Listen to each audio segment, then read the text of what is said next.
Cele 7 păcate nu sunt ce crezi și nici ce ți s-a spus până acum. Uită de frica de iad sau de moralismul religios, pentru că eu îți voi arăta adevărata lor față. O perspectivă care explodează orice limită impusă de către creștinism sau alte viziuni dogmatice. Cu siguranță ai auzit de ele, dar ai stat vreodată să te întrebi ce înseamnă ele cu adevărat? Pentru că cele 7 păcate nu sunt doar greșeli care te trag în jos, ci sunt adevăruri subtile care îți pot remodela complet viața dacă le înțelegi corect. În acest video voi demonta percepțiile clasice și voi explora o viziune mai profundă, mai nuanțată, care merge dincolo de toate dogmele astea. Așa că uită tot ce credeai că știi despre cele 7 păcate de moarte și pregătește-te să afli despre cum lenea adevărată este trădarea propriei pasiuni, despre cum invidia poate deveni cel mai mare motor al succesului tău și cum lupta de rezistență împotriva dorințelor carnale este abordată complet greșit. Te avertizez că ceea ce urmează nu este o simplă explicație, ci îți poate schimba radical perspectiva și modul în care abordezi propriul tău destin. Așadar, hai să începem.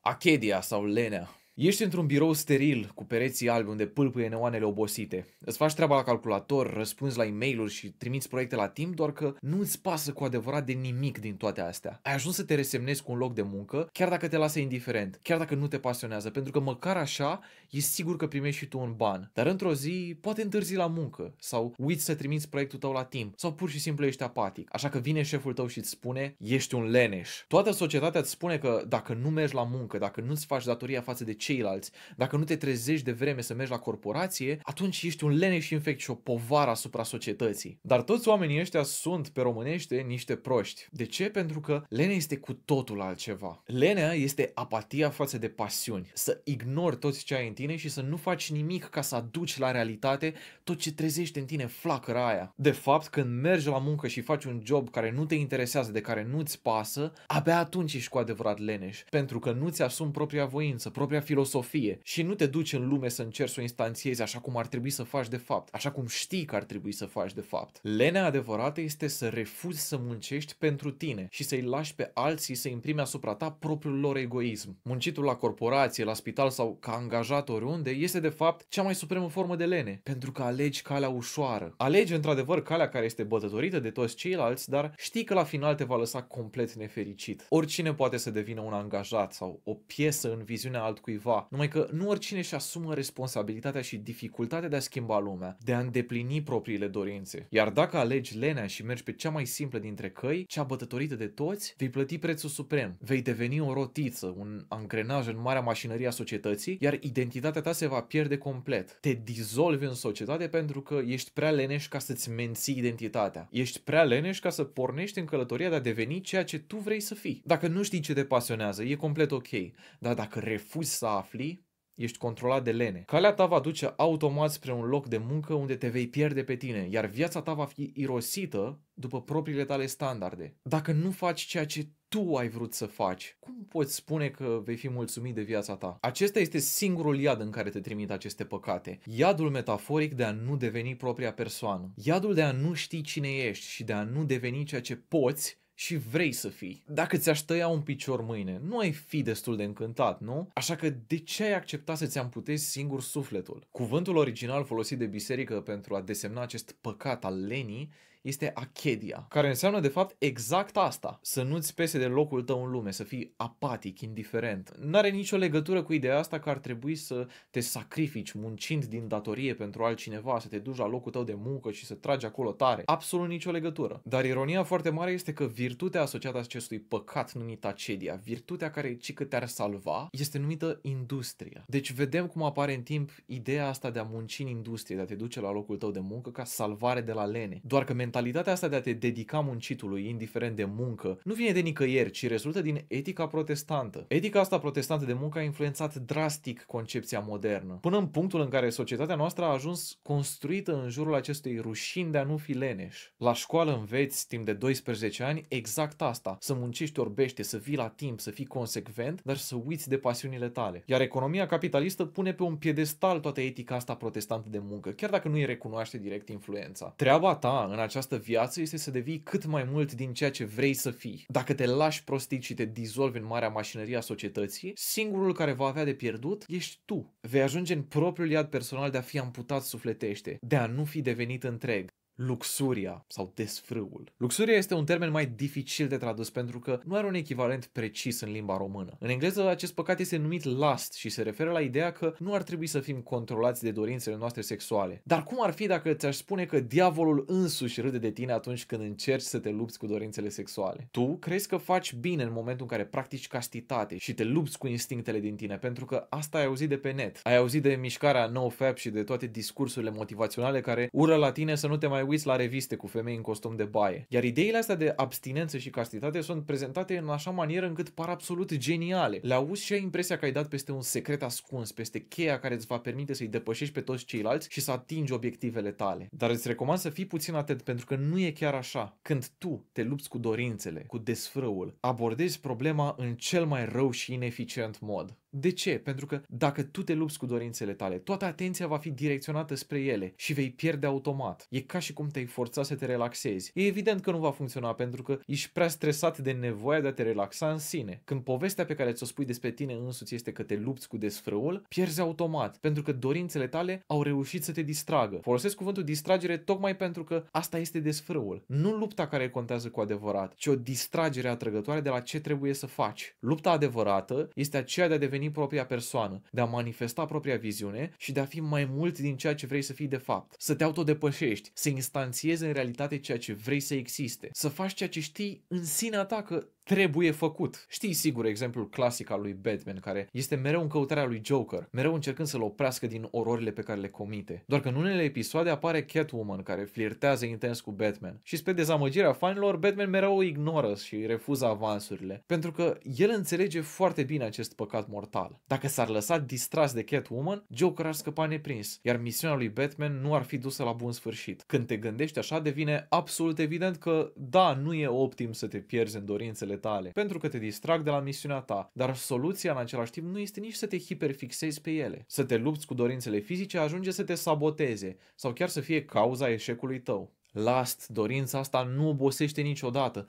nu are nevoie de somn, de atenție sau de motivație sau de nimic altceva. Și ce înseamnă asta? Înseamnă că la un moment dat cineva va ceda, iar tu vei fi acela. Din simplul motiv că te bați cu un inamic care nu obosește niciodată. Dacă toată atenția ta este fixată pe a evita desfrâul, te va devora în prima secundă în care îți pierzi câtuși de puțin atenția. Când te lupți cu desfrâul, diavolul râde de tine în hohote. Iar soluția este de fapt să te concentrezi pe viziunea ta, să aduci la realitate ceea ce vrei să existe, fie că e vorba de un proiect personal sau de o abilitate pe care vrei să o deprinzi. Când te înțelegi pe tine ca pe un supererou al propriei vieți, știi imediat pe ce merită să te concentrezi și ce este pur și simplu ineficient. Țintește și mai tare spre obiectivul tău adevărat și vei vedea că moderația apare de la sine. Nu va trebui să te abții activ din a căuta reviste Playboy. Când știi care e misiunea ta, când trebuie să-l prinzi pe jokerul tău, atenția ta se va distribui automat spre ceea ce trebuie. Nu va mai fi un efort să te lupți cu desfrâul, pentru că te vei organiza automat spre ceea ce țintești. Nu vei simți nevoia să te abții, deci nu se va pune problema de a eșua, pentru că nu așa zisul păcat al desfrâului era problema, ci faptul că nu erai fixat pe direcția esențială și inevitabilă a vieții tale.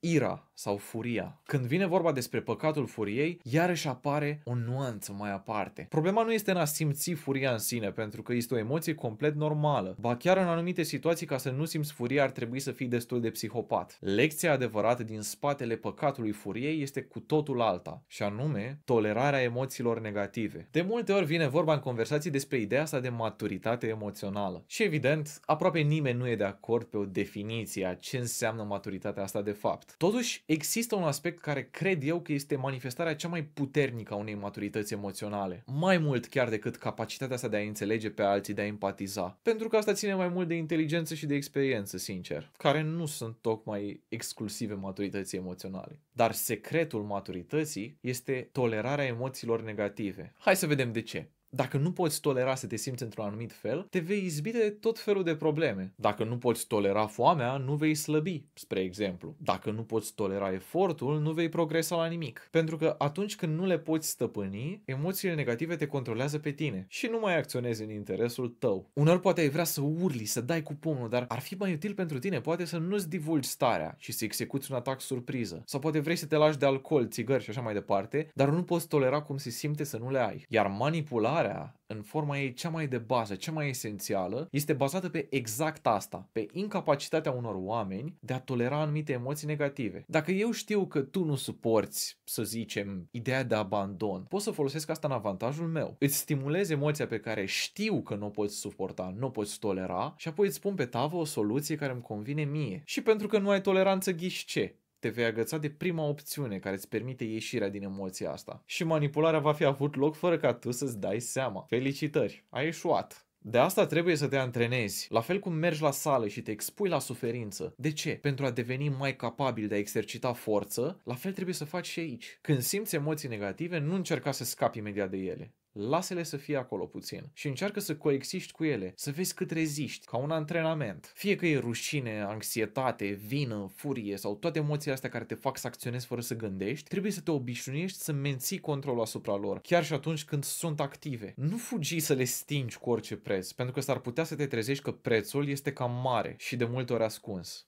Dar dacă devii maestrul propriilor tale emoții, dacă ești de neclintit în fața oricărei dureri sau oricărui stres, atunci vei fi matur emoțional. Atunci vei fi înțeles virtutea adevărată din spatele păcatului mortal al furiei. Invidia. Dintre toate cele 7 păcate, invidia este cea mai prost înțeleasă. Cea mai mare problemă este confuzia dintre invidie și resentiment. Să ne imaginăm că ești un tânăr care nu are nimic, nu știe nimic și prin urmare nu este nimic. Dar în starea asta de incompetență în care te naști, ai o capacitate și anume aceea de a observa pe cei din jurul tău. Să spunem că vezi pe cineva mai puternic decât tine sau mai deștept sau mai talentat. Aici se decide totul. În acest moment poți alege una din două căi. Ori te ambiționezi să devii și tu cum îți dorești și poate chiar mai sus, ori devii un ciudos. Asta este distincția principală. Invidia ca motor al realizărilor tale sau cealaltă opțiune, resentimentul care te putrezește psihic. Când devii invidios, de fapt este un lucru bun, pentru că toată ființa ta trage spre a deveni ceva mai bun. De asta, invidia este motorul suprem al realizărilor. Pentru că dacă nu ai mai vrea nimic, nu ai mai face nimic. Când vezi ce au reușit alții, afli despre lucruri despre care poate nici nu știai că sunt posibile. Afli ce vrei de la tine și prin invidie îți extinzi vocabularul de obiective pe care le ai. În viață e greu să afli ce vrei și care e scopul tău, mai ales dacă te pui la masă cu foaia și pixul și încerci să calculezi rațional, să faci liste pro sau contra cu ce vrei în viață. E foarte greu să faci treaba asta. Dar invidia e diferită pentru că îți vorbește direct, îți transmite emoția asta și îți dezvăluie cele mai ascunse secrete ale voinței tale. Dacă ai ignora această invidie, ai fi leneș, așa cum am discutat la păcatul Achedia. Să ignori invidia din tine înseamnă să ucizi chemarea pasiunilor. Înseamnă că atunci când îl vezi pe cel care e mai bun decât tine, te minți singur și îți spui că nu ai vrea de fapt să fii ca el. Te minți că strugurii erau oricum acri, domnule. Ignorarea invidiei este ignorarea pasiunilor din tine. Deci te întorci la lenea cea mai fundamentală, lenea de a nu deveni cine știi că vrei să devii. Totuși, mulți nu aleg această cale nobilă a invidiei constructive. Aleg resentimentul. În loc ca invidia să trezească în ei motivație și vitalitate, trezește în ei doar ciudă. Nietzsche a vorbit intens despre resentiment, pentru că el îl vedea ca pe o boală a psihicului uman. Resentimentul este inversul invidiei constructive. Nu te împinge înainte, ci te macină din interior. El este tipic celor slabi, care sunt incapabili să acționeze direct asupra lumii și care în loc să afirme propria voință și viziune, transformă neputința într-o morală ce justifică propria inferioritate. În loc să se ridice la nivelul celor pe care îi invidiază, oamenii resentimentari caută să-i tragă în jos și declară că măreția celorlalți este nedreaptă sau imorală. Ei nu vor să se schimbe, ci vor să schimbe lumea în așa fel încât nimeni să nu mai fie superior lor. Resentimentul nu numai că îngheață dezvoltarea personală, dar devine și un mecanism de autoamăgire. Cel care îl trăiește își refuză propria voință și se ascunde poate în spatele unei ideologii a egalității forțate sau poate a unui sarcasm cinic și steril. Resentimentul este boala psihicului care transformă neputința în virtute și care hrănește o dorință de răzbunare morală asupra celor care reușesc. Dacă invidia poate fi combustibil pentru creștere, atunci resentimentul trebuie să fie un fel de rugină. Corodează totul din interior și reduce omul la o existență definită nu prin ceea ce vrea să devină, ci prin ceea ce urăște. Gula sau lăcomia. Cu celelalte păcate mortale pe care le-am abordat până acum, am văzut deja o temă recurentă, și anume motivul ăsta nicean de a pune accent pe manifestarea cea mai înaltă a sinelui. În alte cuvinte, scopul lor este acela de a-ți aduce aminte care este menirea ta, și anume de a te autodepăși constant, până în momentul în care atingi cea mai înaltă și rafinată versiune de care ești tu capabil. Dar cea mai rafinată nu după perspectiva altora, ci după perspectiva ta. Să devii cine vrei tu, nu ce vor alții. Există totuși foarte mulți care fac o greșeală când încearcă să înțeleagă viziunea asta bazată pe voința proprie. Mulți o atacă spunând că este o formă de hedonism. În alte cuvinte, ei cred că înseamnă inevitabil că ajungi la o căutare goală a plăcerilor și că te pierzi în ele. Asta a fost și una din criticile pe care le-a primit Nietzsche de-a lungul anilor. Pentru că lumea auzea despre proiectul lui bazat pe voință proprie, egoistă, individualistă, și o echivalau cu hedonismul. Dar autorealizarea nu înseamnă hedonism, ci sunt de fapt diametral opuse. Ok, avem toți intuiția asta că nu ar trebui poate să ne pierdem în plăceri din astea fără sens. Ba chiar e o idee pe care o considerăm toți, cred, destul de înțeleaptă, mai ales când o compar cu căutarea asta copilăroasă a plăcerilor. Totuși există o neînțelegere fundamentală aici, pentru că să cauți fericirea ta supremă nu este același lucru cu a căuta droguri sau petreceri sau alte plăceri simple, dar temporare. Ba chiar poate fi total împotriva a ceea ce îți dorești cu adevărat. Nici spunea că de fapt hedoniștii nu fac ce este bine pentru ei. De fapt, hedoniștii au o voință dezorganizată. Da, instinctul lor de a prioritiza propria direcție, propria voință este bun, numai că ei nu îl duc până la capăt, ci se blochează în primul stadiu. Să zicem că nu ai niciun scop în viață. Dacă te duci să petreci și să bei în fiecare seară, nu vei avea mare lucru de pierdut, cel puțin nu pe termen scurt. Dar dacă ai un plan de îndeplinit a doua zi, povestea se schimbă brusc. Deodată nu-ți mai vine să te îmbeți seară de seară dacă tu a doua zi vrei să faci ceva cu timpul tău și să fii productiv. Vrei să lucrezi la cartea ta sau proiectele tale, abilitățile tale. Pentru că după o seară din asta te pui să lucrezi dimineață și vezi că ești incapabil. Ai privirea încețoșată și mintea la fel, nu mai poți să fii productiv și toate astea pentru că ai pierdut vremea în seara de dinainte. Și în momentul în care ai un astfel de scop care îți dă direcție în viață, începi automat să filtrezi toate comportamentele care nu-ți aduc un beneficiu sau poate chiar te împiedică din a atinge obiectivul tău. Deci,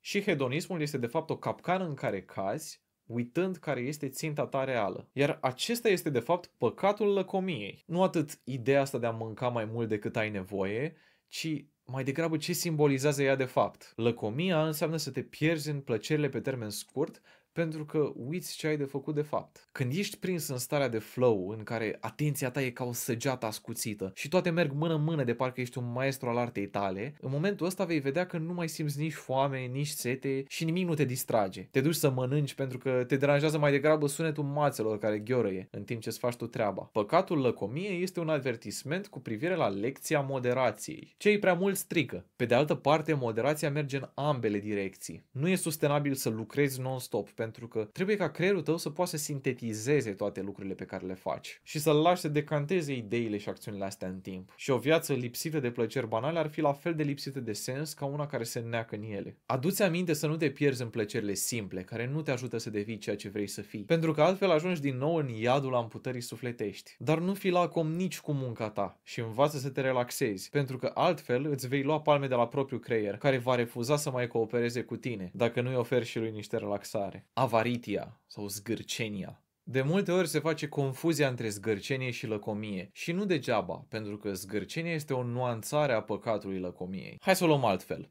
Câți oameni cunoști tu care vor bani pur și simplu? Să vrea bani de dragul banilor. Eu aș spune că sunt extrem de puțini, pentru că banii nu sunt un obiectiv de sine stătător, ci un instrument. Cu banii poți avea acces la alte oportunități și experiențe care contează cu adevărat. Cu banii poți cumpăra timp, dar ce contează de fapt este ce alegi să faci cu timpul ăla. Să spunem că vrei să călătorești în lumea largă, numai că nu ai bani, așa că îți articulezi un plan extraordinar de inteligent, nu? Un plan în care să faci rost de toate resursele financiare de care ai nevoie pentru ca mai apoi să te poți bucura de ce îți doreai tu de fapt. Dar cum ar fi dacă pe parcurs ai uitat care era scopul tău inițial? Cum ar fi dacă această colectare de resurse recurse pe parcurs ar fi atât de îndelungat, ar dura atât de mult timp, încât ai uitat care era de fapt destinația dorită. Ajungi să-ți centrezi viața în jurul banilor, să locuiești unde poți face mai mulți și nu unde te simți mai bine. Să renunți la prieteni și la excursii tocmai pentru că vrei încă un bonus la salariu. Dacă faci asta, ești fraier și ai picat în capcana lăcomiei. Ca să eviți prăpastia asta, trebuie să fii conștient de o distincție foarte simplă. Distincția dintre obiective instrumentale și obiective terminale. Obiectivele terminale sunt lucruri pe care le vrei pur și simplu, fără nicio altă justificare. Obiectivele instrumentale sunt pașii intermediari pe care trebuie să-i faci, uneltele pe care le folosești sau competențele și acreditările pe care trebuie să le deprinzi ca să ajungi acolo. De asta un obiectiv terminal nu poate fi stupid. Niciun scop pe care îl ai nu poate fi stupid, pentru că nu ține de o justificare. Însă orice obiectiv instrumental poate fi judecat în funcție de destinația pe care vrei să o atingi. Poate că obiectivul instrumental care este locul tău de muncă îți aduce bani, dar este prea rigid, să spunem, și nu-ți permite să călătorești sau să ai o viață personală bogată în relații sociale care să te împlinească. De asta trebuie să fii mereu conștient de deciziile tale și de unde se potrivesc ele în acest cadru de referință. Care sunt obiective terminale, dar care sunt doar instrumente. Îmi dedic viața acestui loc de muncă, dar sunt sigur că ăla era obiectivul meu terminal sau era doar un instrument?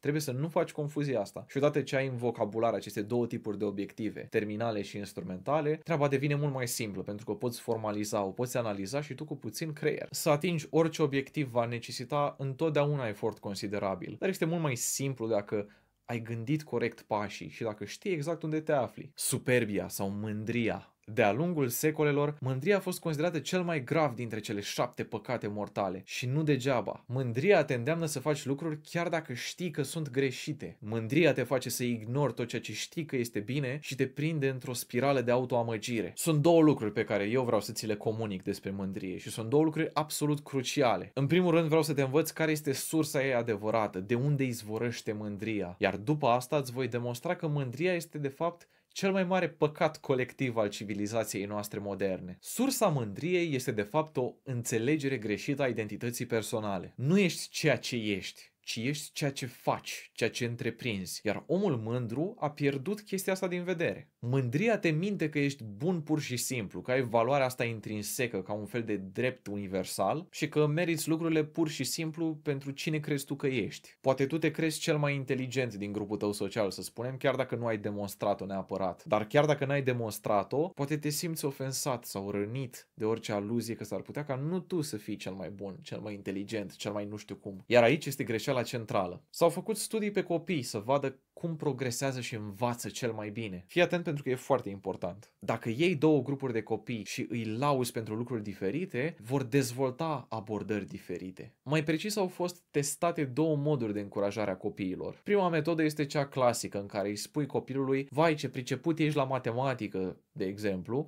după ce a rezolvat cu succes o problemă. Practic îi spui copilului care are un talent și îi sugerezi cumva că e bun automat la ceea ce face. Dar cealaltă metodă examinată a fost cea bazată pe încurajarea eforturilor. Adică îi spui copilului: wow, se vede că te-ai străduit, bravo, continuă tot așa, continuă să încerci. Iar între cele două metode este o diferență colosală, pentru că prima laudă identitatea sau talentul, în timp ce a doua laudă efortul. Când au testat asta pe grupuri mari de copii, au văzut ceva fascinant. Copiii lăudați pentru efort și nu pentru identitate ajungeau în timp să aibă performanțe net superioare. De ce?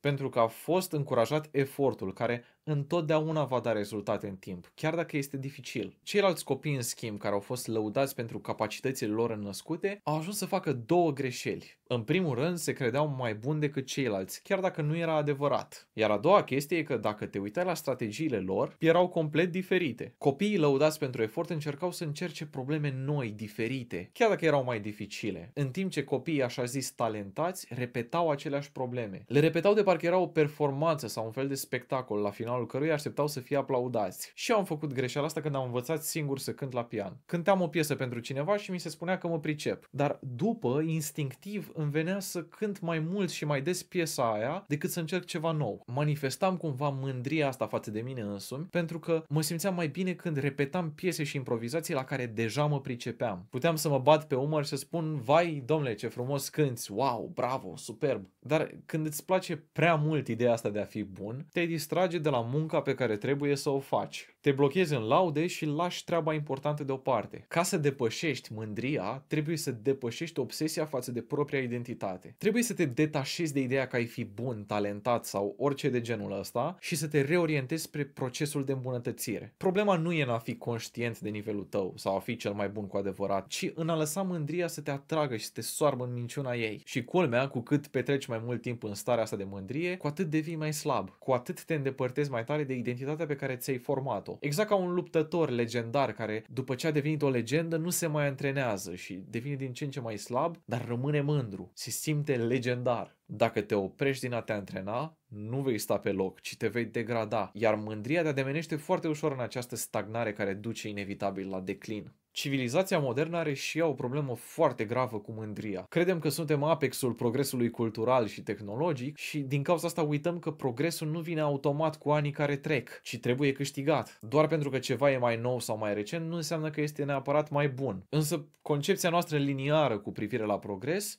ne prostește. Dacă progresul este liniar în timp, iar noi suntem la finalul istoriei, atunci pare de la sine înțeles că noi suntem cei mai buni. Noi suntem cei mai deștepți. Avem cea mai multă înțelepciune istorică sau alte prostii. În această mândrie uităm să mai învățăm din lecțiile istoriei și ne mințim că nu se mai aplică principiile fundamentale care clădesc și destramă civilizațiile. În loc să ne mândrim cu efortul nostru, cu realizările noastre, am ajuns să ne mândrim cu identități abstracte. De asta multe dezbateri politice se învârt în jurul identității. Ce naționalitate ai? Ce etnicitate? Ce sexualitate? Ce clasă socială? Deși ideile astea provin din niște analize sociale absolut geniale, rezultatul cu care ne lasă este problematic. De ce? Pentru că ne fac să gândim în termeni de identitate în loc de acțiuni. Astăzi contează mult mai mult dacă ești femeie versus bărbat, conservator versus progresist, american versus rus sau așa mai departe. Dar suntem siguri că asta vrem să încurajăm? Când te complaci cu ideea că ești cel mai bun, ceilalți te vor prinde din urmă și s-ar putea să te trezești cu o palmă. Depășește-ți mândria concentrându-te pe ce ai de făcut și axează-te pe însuși procesul de a deveni cine vrei să fii. Nu pe amăgirea și minciuna asta că ai fi atins tu vârful existenței tale. Dacă nu ești pe moarte, încă mai ai de lucrat. Hai să sintetizăm toate astea puțin. Eu am încercat să adaug o nuanță suplimentară acestor păcate, să le duc dincolo de sensul lor original și cel mai simplu. Prin asta nu am făcut altceva decât să-mi divulg filosofia personală, care sper că te-a atras și a trezit în tine un mic zvâc de viață. Toate observațiile mele cu privire la aceste păcate reies dintr-un principiu foarte simplu. Viața este finită, dar este a ta, așa că trebuie să profiți de ea cât mai mult. Să încerci să devii ceea ce vrei tu să fii, nu ce vor alții. Să nu te pierzi în plăceri pe parcurs. Să nu uiți să iubești viața și să nu cumva să devii apatic față de propriile tale pasiuni. Să știi să iei invidia aia din tine și să o transformi într-un motor nuclear și nu într-o sămânță de resentiment bolnav mental. Așa că te întreb pe tine, care este păcatul tău de moarte? Care este sursa eșecului tău și cum ai putea să o depășești în așa fel încât să devii cine vrei să fii? Arunc o privire pe canalul meu pentru că am foarte multe idei fascinante pe care vreau neapărat să ți le transmit. Asta e doar începutul unei călătorii destul de lungi, așa că abonează-te pentru mai multe idei care să-ți propulseze viața. Iar dacă vrei să termini de redactat cartea mea de filosofie și să postezi videoclipuri mai des, trimite acest video mai multor oameni pentru că asta mă ajută cel mai mult. Până atunci ne auzim și spor la treabă!